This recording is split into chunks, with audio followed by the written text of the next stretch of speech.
Wall Street Journal did some digging on Donald Trump's previous political donations, and they found some straight-up corruption.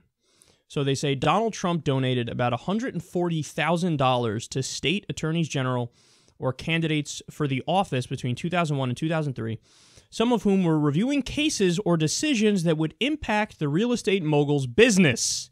Trump in particular donated to several attorneys general in New York going back to the 1980s, and attorney general in Florida as well. Okay, so first random side note here. I hate the phrase attorneys general. Could we just go with attorney generals? I know that's technically not right, but when you say the S at the end of the first word instead of the second word, it just feels weird. Attorneys general?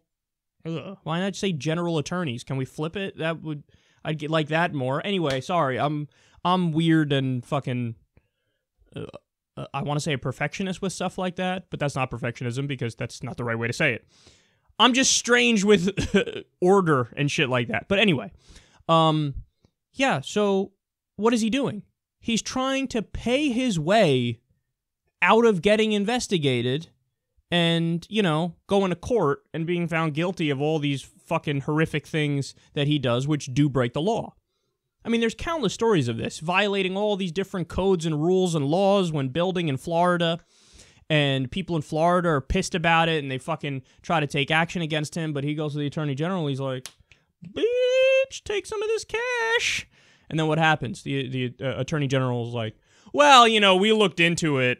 Turns out he's doing absolutely nothing wrong in any way, shape, or form, so everybody needs to shut the fuck up. I mean, again, so there are countless stories of him just stiffing workers. Like, he just doesn't pay workers. He also, there's some undocumented immigrants he hires, pays them less than minimum wage. You know, the list goes on of all the various ways he fucked people over. Now, his dodge was, well, what if they did a bad job? Then I'm not going to pay them. Tremendous, believe me. Except, no, when you dig into it, they spoke to, like, a reporter brought one of them up to Donald Trump, like, oh, this, whatever, some painter, would you use this person again? He's like, oh, absolutely, did a great job. They go speak to that painter. The painter's like, he didn't fucking pay me. He owes me $80,000. So he's just a fucking deadbeat is what he is. But he does all these horrific things and breaks the law in all these different places. Trump University, classic example. I mean, that is just out-and-out fraud. We went over all the details of that case, and it's unbelievable how obvious it is and clear it is that it's fraud. They hired people to do the classes who had been in jail because they were con artists. They tell us now. Yeah, it was a classic scam.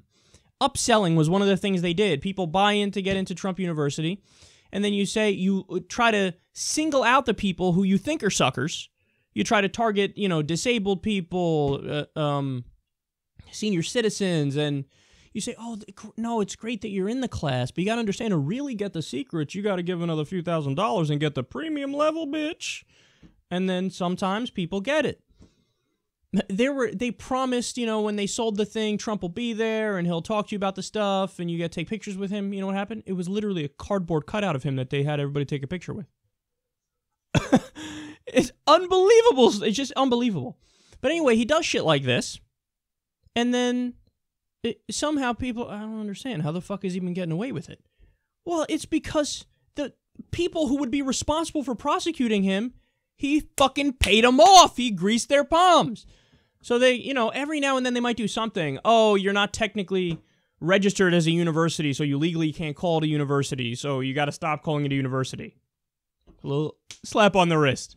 But any real, you know, crackdown? Well, only recently when the pressure got too great and there was too much media attention, and then like, okay, well, our hand is forced. We might have to actually do something about this. But when he was more under the radar, he just gets away with it. Here, for $140,000 spread for a bunch of different attorneys general. Well, then they're like, okay, look, it only takes $6,000 for me to shut the fuck up. I'm not going to go after you. This is the way politics works, man. And understand, it's really more human nature than anything else, and the way the system is structured. So if you have a system where people can donate to people who are responsible for making decisions like that, well, obviously people who deserve scrutiny and who are trying to, and who are doing illegal things, they're going to give money to those people because that's a way for them to, skirt responsibility. If you make friends with the people who are supposed to come after you and give them some money, they're much less likely to come after you. Again, fucked up system and human nature. Well, Trump took advantage of that for his business, which allowed him to get away with things that were illegal. Now, again, this isn't to say Hillary Clinton is great because, she does very, very similar things. The Clinton Foundation is the clearest example of pay-to-play corruption. The emails with all the classified information, top secret information, she's sending back and forth. There's no security on the server, but the FBI's like, well, she's not literally a Russian spy, so it's okay.